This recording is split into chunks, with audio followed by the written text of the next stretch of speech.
E quero convidar você, pedir que você abra a palavra do Senhor no livro de Atos. Vamos dar sequência nessa exposição tão preciosa desse livro de Atos dos Apóstolos, no capítulo número 15.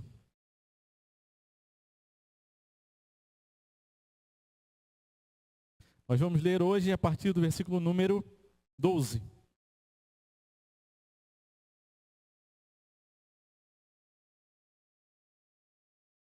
Atos 15, capítulo 15, versículo 12.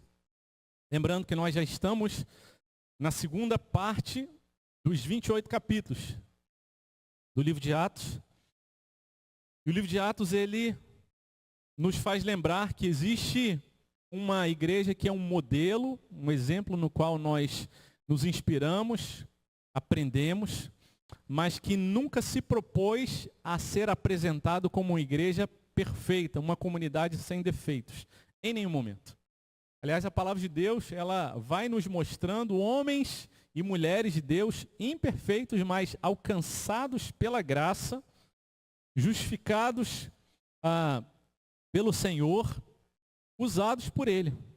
Então essa é a igreja do Senhor, imperfeita.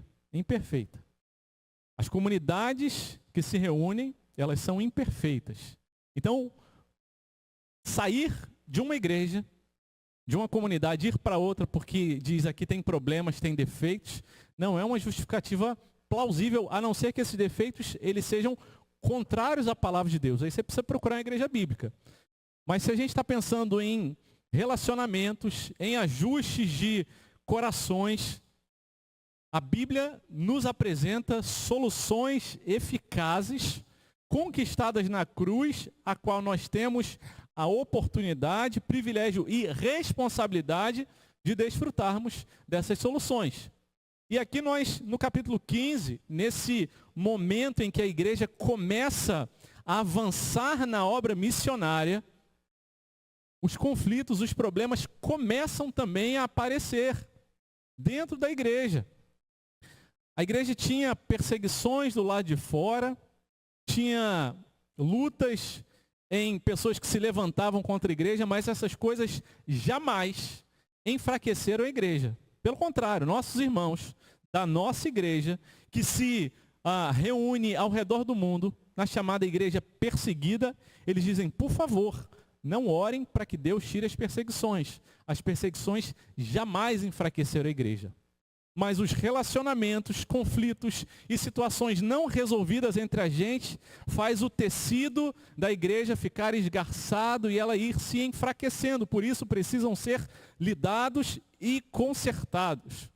E nós temos, como crentes, uma responsabilidade de estarmos atentos, de fazermos aquilo que está nas nossas mãos, mas ao mesmo tempo temos o privilégio da gente contar com o poder do Espírito Santo. Esse é o início do livro de Atos, quando o Senhor Jesus fala, receberão poder ao descer sobre vós o Espírito Santo, e vocês vão ser minhas testemunhas em Jerusalém, Judéia e Samaria e até os confins da terra. Serão testemunhas na proclamação, mas serão testemunhas também na sua vivência como crentes. Como gente que fala, nós somos imperfeitos. De vez em quando a gente pisa um no pé do outro, bate cabeça um com o outro, mas a gente não deixa ninguém para trás, porque é um corpo, é uma família apenas. E nesse capítulo 15 de Atos, nós temos esse condensado de uma situação que é apresentada para a gente, de um conflito que vai sendo gerenciado e resolvido pelo Espírito Santo de Deus. Atos capítulo 15, versículo 12, a palavra de Deus diz o seguinte: e toda a multidão silenciou, passando a ouvir Barnabé e Paulo, que contavam quantos sinais e prodígios Deus tinha feito por meio deles entre os gentios. Depois que eles terminaram, Tiago tomou a palavra e disse, irmãos, ouçam o que tenho a dizer. Simão acaba de relatar como primeiramente Deus visitou os gentios, a fim de constituir entre eles um povo para o seu nome. Com isso concordam as palavras dos profetas, como está escrito. Depois disso, voltarei e reedificarei o tabernáculo caído de Davi, reedificarei as suas ruínas e o restaurarei, para que o restante da humanidade busque o Senhor juntamente com todos os gentios sobre os quais tem sido invocado o meu nome. Diz o Senhor que faz essas coisas conhecidas desde os tempos antigos. Por isso, julgo que não devemos perturbar aqueles que entre os gentios se convertem a Deus, mas escrever-lhes que se abstenham das contaminações dos ídolos, bem como da imoralidade sexual, da carne de animais sufocados e do sangue, porque Moisés tem em cada cidade, desde tempos antigos, os que pregam nas sinagogas, onde é lido todos os sábados. Amém. O contexto desse texto, quem estava aqui na semana passada e na retrasada, e ainda lembra, é o contexto de uma dificuldade que aconteceu no retorno da viagem missionária de Paulo e Barnabé. Eles voltaram trazendo relatos, prestando contas do que havia acontecido. Como Deus havia derramado o Espírito Santo não só na vida dos judeus que eram convertidos ao Evangelho, mas também na vida dos gentios. E ali a igreja ia nascendo, as pessoas iam sendo convertidas ali. E então um grupo veio da Judeia ali para aquela região e falou, olha, esses gentios, eles estão dizendo que fazem parte da igreja, que são convertidos, mas eles também precisam ser circuncidados, porque é isso que diz a lei de Moisés.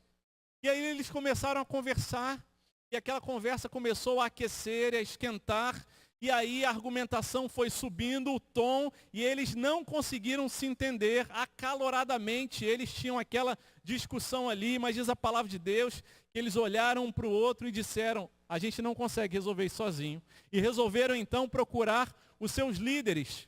E dali, da região de Antioquia, da Síria, onde eles estavam, formaram uma comissão e foram ali para Jerusalém, onde estavam os apóstolos e os presbíteros daquela região, e apresentaram então o caso, aquela situação, falou, olha, alguns estão dizendo que os gentios também precisam ser circuncidados, outros dizem não, não precisa, e aquela discussão ali avolumada, a gente precisa de alguém que tem autoridade, sabedoria da parte de Deus para nos ajudar a resolver esse conflito, essa discussão, esse problema que está acontecendo entre a gente.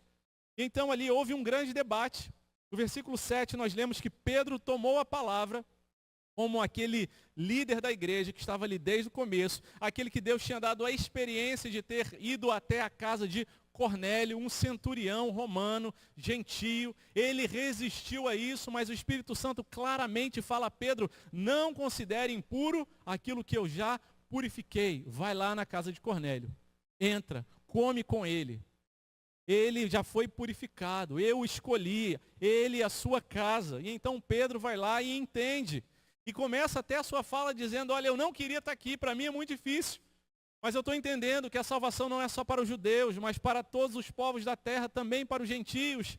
E ali então ele entra e Deus dá essa convicção, esse ensinamento. E aqui então, diante dessa controvérsia, ele levanta a sua voz e diz, vocês sabem que Deus me escolheu há muito tempo para pregar a palavra também aos gentios.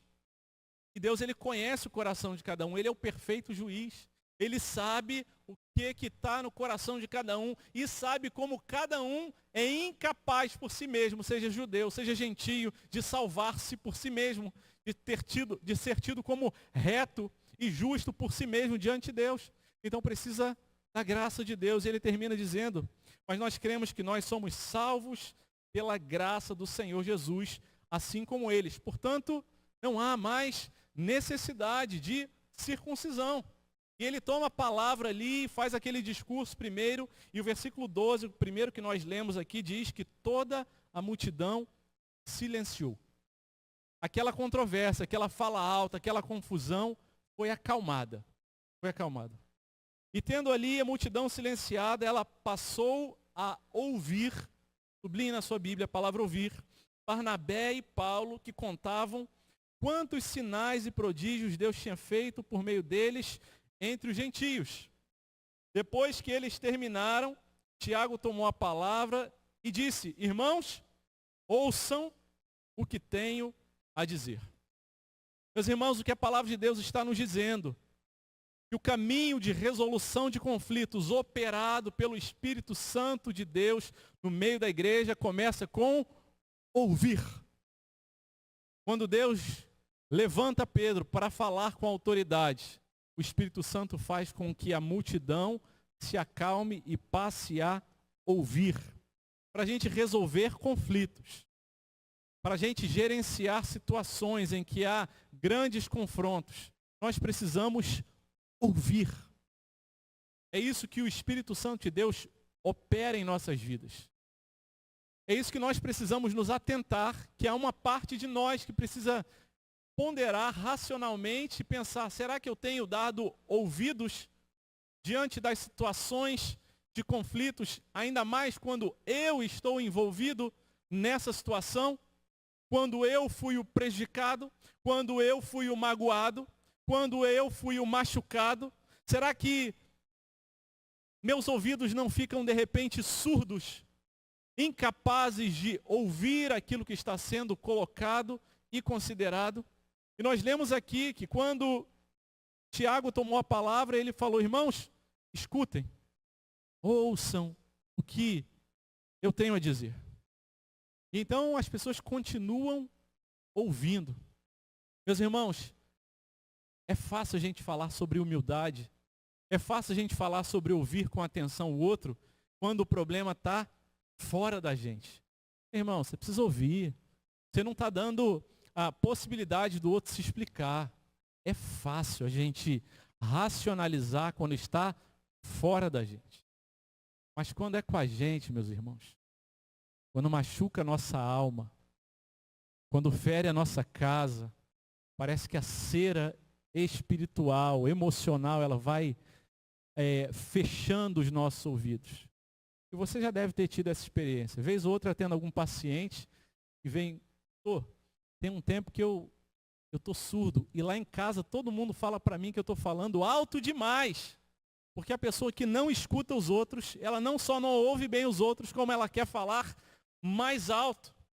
E o que o Espírito Santo opera na vida da igreja, na resolução de conflitos, é tirar a cera espiritual dos nossos ouvidos e nos ajudar a ouvir, a ter atenção para que possam ouvir. Desde o começo da igreja, nós vemos que se as pessoas não tiverem condições de ouvir, de escutar aquilo que está sendo colocado, a gente vai tomar por certo aquilo que a gente acha que é a opinião do outro, a intenção do outro, e a gente presume. Não, com certeza ele teve essa atitude por causa dessa intenção, e nós sequer demos chance de ouvir a situação.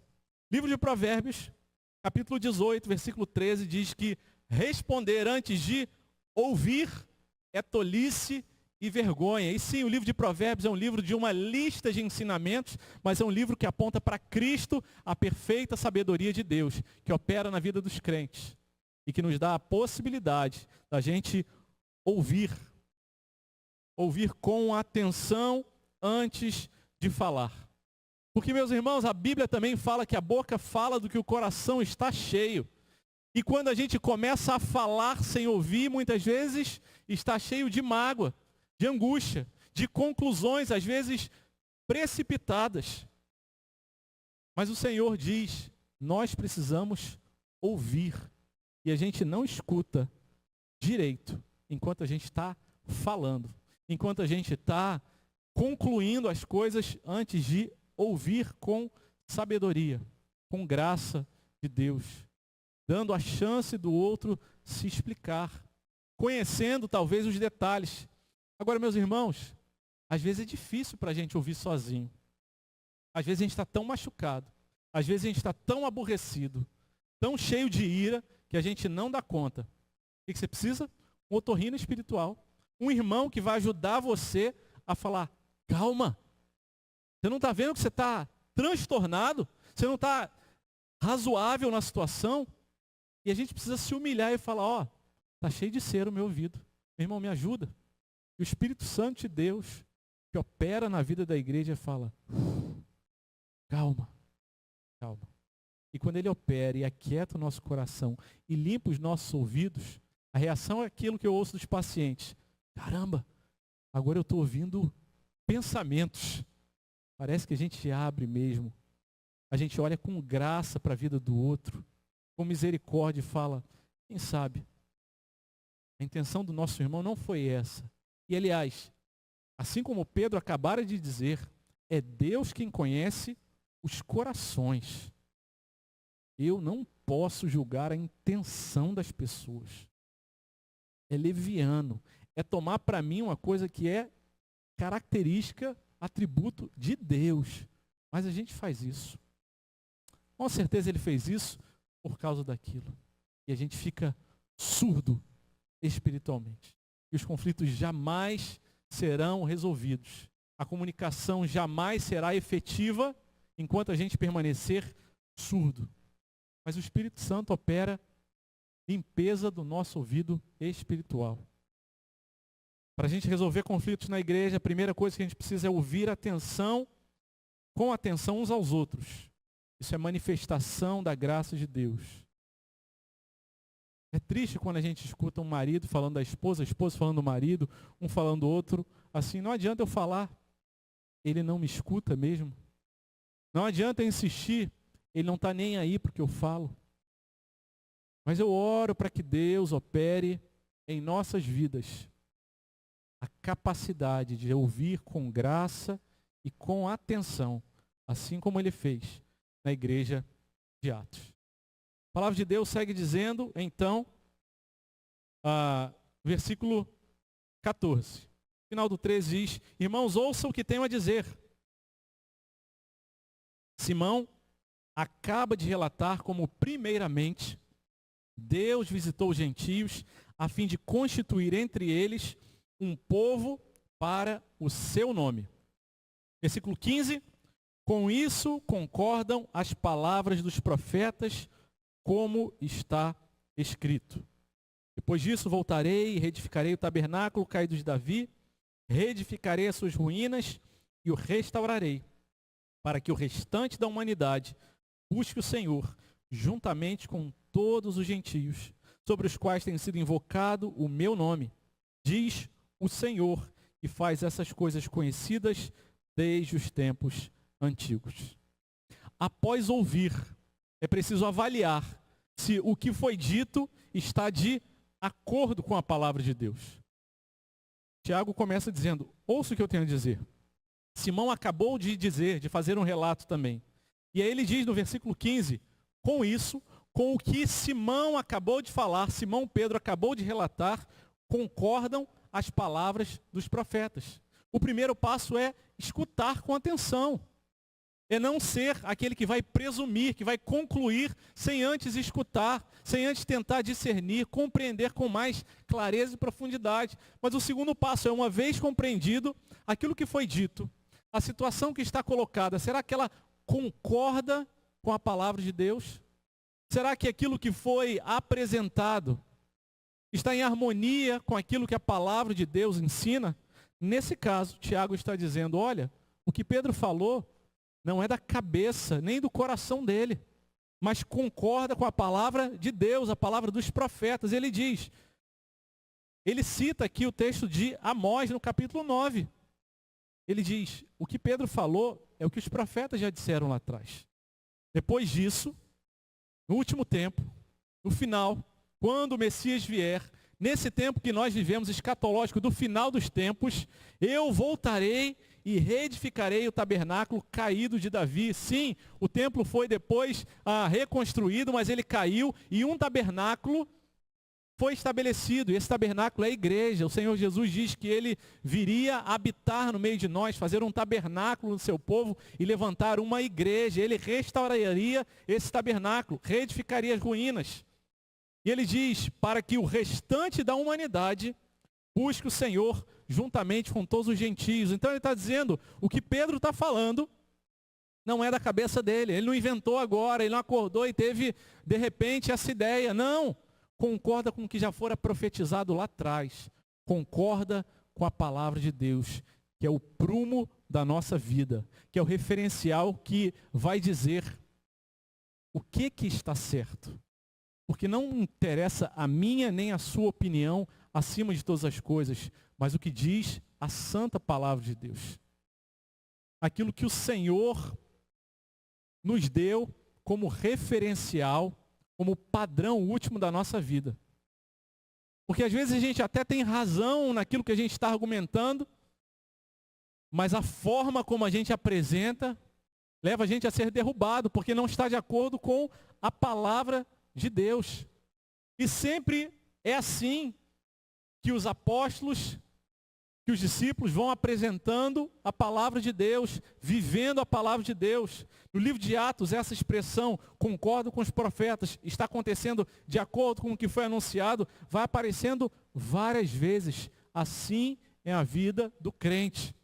Assim é a vida da igreja que ama Jesus e a sua palavra. A nossa vida precisa concordar, estar de acordo com a palavra de Deus. Assim a gente tem esperança de resolver os nossos conflitos, porque a gente reconhece que tem alguma coisa maior e acima de nós, diante da qual nós precisamos nos prostrar. Senão vai ficar a minha opinião contra a sua opinião, a minha argumentação contra a sua argumentação, e eventualmente, se alguém tiver uma capacidade de oratória, de retórica, de articular os pensamentos melhor do que o outro, vai lá e, bem, ganhei nessa discussão. Não ganhou nada, meus irmãos. A gente ganha quando todos nós saímos mais quebrantados e humilhados, e a palavra do Senhor é exaltada e valorizada em nosso meio. Depois de ouvir, a gente precisa avaliar o que foi dito. Será que foi dito de acordo com a palavra de Deus? E por isso, meus irmãos, nós precisamos conhecer a palavra de Deus em profundidade, para que também você não seja enganado por alguém que pega um texto fora de contexto, distorce e apresenta como se verdade fosse. E meus irmãos, se tem uma coisa que todos nós nessa igreja, com temor e grande temor, nós temos que lidar é com a responsabilidade de termos um sólido ensino da palavra, um ensino teológico. Ninguém pode dizer, eu não sabia, me enganaram.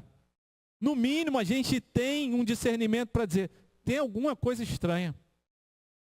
O cara pegou a palavra de Deus, a pessoa passou a falar em nome de Deus, mas o que ele está dizendo não tem pé e cabeça.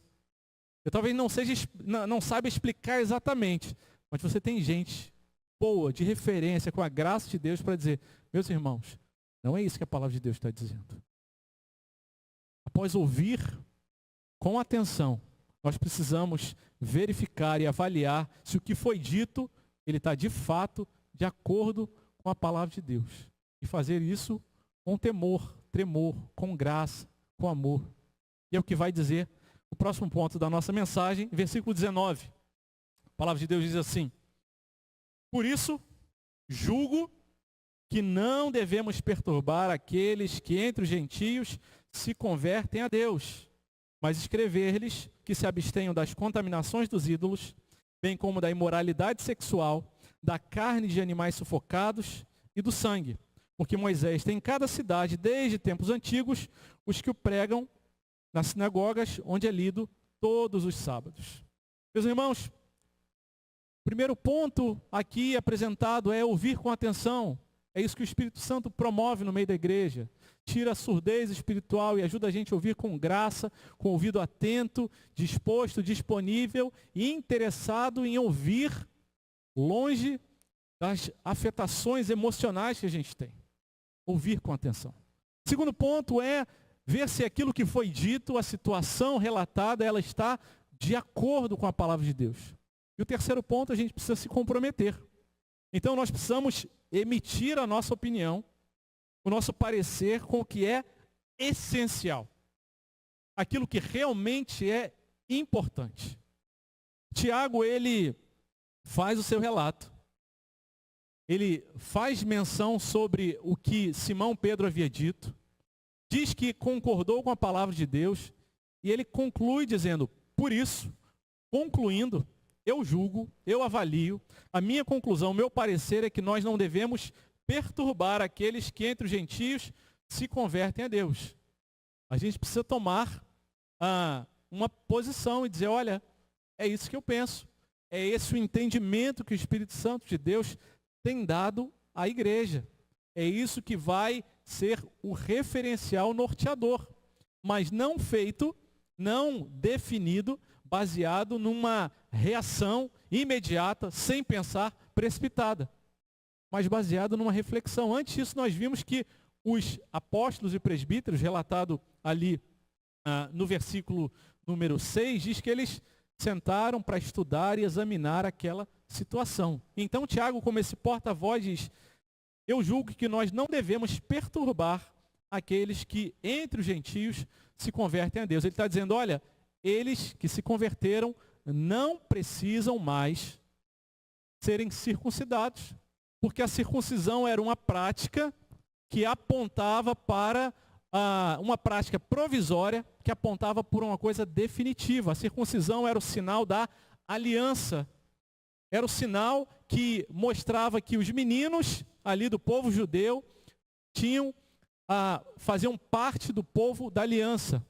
Ao chegar o Senhor Jesus, todo sacrifício, todo ritual cruento que envolvia sangue, ele foi abolido, finalizado, encontrou a conclusão, o final em Cristo. Então não havia mais necessidade. E o sinal passou a ser um sinal que não só não era mais cruento, que não envolvia sangue, mas que se expandiu para toda a igreja e não apenas para os homens, que é o batismo. O batismo. Então ele diz, olha, nós não devemos perturbar aqueles que entre os gentios se convertem. Mas ele fala, eu quero que a gente escreva para eles, deixe isso registrado e envie para eles uma comitiva, e nós vamos ver à frente, essa comitiva lendo o que foi escrito, coisas simples, objetivas, mas importantes. Primeiro ele diz, mas escrevam a eles que se abstenham da contaminação dos ídolos. Eles não precisam mais se circuncidar, mas eles não podem continuar se contaminando com os ídolos.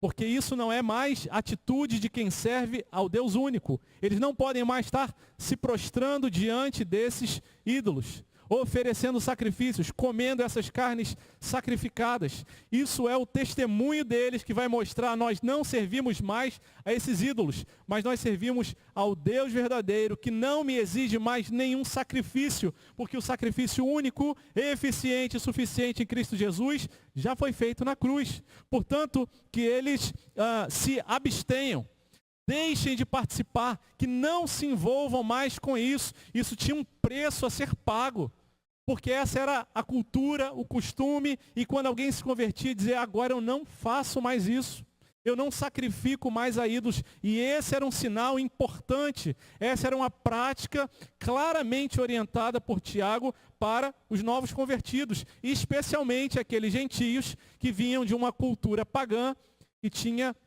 como prática comum a oferecer sacrifícios aos ídolos, essas contaminações. Então, na resolução de conflitos, a gente vai naquilo que é realmente importante. Porque é bem verdade que às vezes a gente fica fazendo questão de coisa que é supérflua, secundária, que não é prioridade. Mas aqui ele aponta, olha, a gente não deve perturbá-los. Mas eu tenho algumas orientações que servem para todo mundo, para que eles se abstenham das contaminações dos ídolos. E essa orientação serve para mim e para você até o dia de hoje. Que ídolo nós temos que tem contaminado o nosso coração? Que coisa você tem colocado na sua vida como mais importante do que Deus? Você tem investido mais tempo, mais saúde, mais energia, mais emoções, que tem contaminado a sua forma de viver. De igual maneira, o Senhor fala para a gente que a gente se abstenha da contaminação de ídolos. De coisas que a gente tem colocado como mais importantes do que Deus. Porque enquanto a gente, nos nossos conflitos, está colocando coisas mais importantes do que Deus na nossa vida como prioridade, a gente jamais vai dar conta de resolver os nossos conflitos. Mas quando a gente igualmente se humilhar diante de Deus, e Ele de fato for o Senhor da nossa vida, a gente vai ter um coração disposto e disponível para falar, Senhor, A situação está difícil, o conflito está duro, mas o Senhor é o Senhor, o Senhor não perdeu o controle. Não tem nada mais importante na minha vida do que o Senhor. Segunda coisa que ele fala, ele diz, bem como abstenham-se também da imoralidade sexual. Meus irmãos, essa também era outra prática muito relacionada à adoração pagã. Além dos sacrifícios oferecidos ali de animais, oferecidos nos templos pagãos, outra prática comum e recorrente era das prostitutas cultuais, e aqueles que vinham trazer sacrifícios tinham relações sexuais com essas prostitutas. Quando expusemos o livro de Efésios, falamos sobre isso. Ele diz, olha, que vocês também se abstenham da imoralidade sexual. E o que é imoralidade sexual? É toda a atividade sexual, tudo que está envolvido, relacionado com sexo, fora do casamento entre um homem e a sua esposa, entre um homem e uma mulher. E aí a gente pode ter uma lista infinita da criatividade pecaminosa do nosso coração, de variações. O padrão fundacional de Deus, aquilo estabelecido por Deus, é que o sexo é uma bênção, uma maravilha, uma coisa muito boa da parte de Deus para ser vivido e desfrutado entre um homem e uma mulher, casados com uma aliança. Sexo fora do casamento é imoralidade sexual. Se não for um homem e uma mulher casados, é imoralidade sexual. Antes do casamento, também é imoralidade sexual. E é isso que a palavra de Deus está dizendo para a gente. E ele diz para lá e diz para cá também, meus irmãos. É necessário haver pureza sexual na igreja. Esse não é assunto do passado. Pastor, a gente não fala mais disso. Fala sim, com temor e grande temor. A sexualidade é uma bênção de Deus para ser vivido intensamente para a glória de Deus. É um presente que Deus deu para ser usado para a glória dele, não para ser negociado em qualquer relacionamento sem compromisso, sem aliança. Meus irmãos, o que Tiago está dizendo é a contaminação dos ídolos, a imoralidade sexual, as práticas sexuais fora, isso vocês têm que se abster. Agora, sobre a circuncisão, meus irmãos, não precisam ser mais perturbados. Não precisam mais se preocupar com isso, se já foi cumprido em Cristo. Agora, vivam a vida de vocês nesse caminho da santificação. Tiago não está dizendo, olha, é porque vocês cumprem essas coisas que vocês vão ser salvos. Não. Se você tem uma vida de imoralidade sexual, crente, agora de 2025, mas você foi salvo, primeiro eu quero crer que o Espírito Santo tem incomodado seu coração. Tem trazido tristeza e arrependimento para você. Porque se você pratica sexo fora do casamento e você não tem nenhum constrangimento, meus irmãos, examine seu coração e pergunta, Deus, será que eu sou crente mesmo? O Espírito Santo está na minha vida? Mas a palavra de Deus está dizendo, olha, que você viva essa pureza para a glória de Deus. E finalmente, Tiago, ele termina com a última orientação das três. Vocês se abstenham da carne de animais sufocados e do sangue. A carne de animais sufocados muitas vezes estava relacionada com os cultos pagãos para os animais que eram sacrificados, mas também poderia ser alguma coisa que alguém mataria um animal e não teria tirado o sangue, que era alguma coisa muito séria para o povo judeu. Comer carne com sangue escandalizava os judeus. Para eles era muito difícil isso. Agora, é pecado comer carne com sangue? Não é. Mas Tiago dá essa orientação porque ele está dizendo, olha, há irmãos, ele fala, Moisés tem em cada cidade, desde os tempos antigos, aqueles que pregam nas sinagogas, ainda tem irmãos que estão lá na cultura e que são muito ofendidos com ver um irmão comendo uma carne com sangue. Então, meus irmãos, abram mão disso para o bem da unidade da igreja, para a resolução de conflitos, para que haja paz no nosso meio. Então, abstenham-se das carnes de animais sufocados, do sangue também. Isso é alguma coisa que vai levar alguém a ser salvo? De jeito nenhum. Mas para os judeus era muito difícil. Então, meus irmãos, será que você só pode ser feliz na sua vida se você comer carne de animal sufocado com sangue? Não, abra mão disso para o bem da unidade. Significa dizer, no dia de hoje, é que vai ter coisas que a gente poderia fazer, que não é errado, é lícito, mas eu vou abrir mão para o bem daquele que é mais imaturo, para o bem daquele que ainda se escandaliza. Eu vou falar, eu vou precisar caminhar a segunda, a terceira, a quarta milha, porque os nossos irmãozinhos às vezes ainda estão tão engatinhando na maturidade espiritual, eu vou abrir mão dessas coisas. Para o bem da unidade da igreja. A igreja é o corpo de Cristo. Foi Deus quem o estabeleceu. A igreja, ela avançará triunfante até o dia final.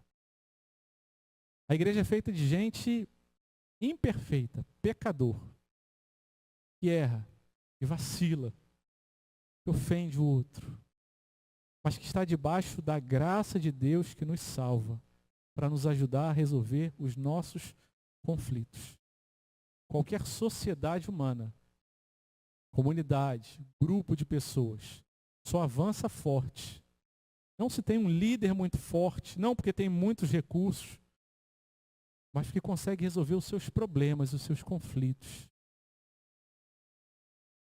As amizades, elas se esgarçam, não porque faltou dinheiro. Aliás, às vezes a falta de dinheiro até aproxima as pessoas. Não porque teve problemas, pelo contrário, às vezes os problemas até aproximam as pessoas. Mas as relações, os relacionamentos, eles se esgarçam porque os conflitos não são resolvidos. Essa é a convocação da palavra de Deus. O Senhor Jesus, aquele que pagou o preço, aquele que saiu no prejuízo, que foi ofendido, aquele que foi feito maldição no meu e no seu lugar. Você está ofendido com o que fizeram com você? Está chateado, ainda está com o teu ouvido cheio de ser espiritual? Que a gente tem vergonha na cara.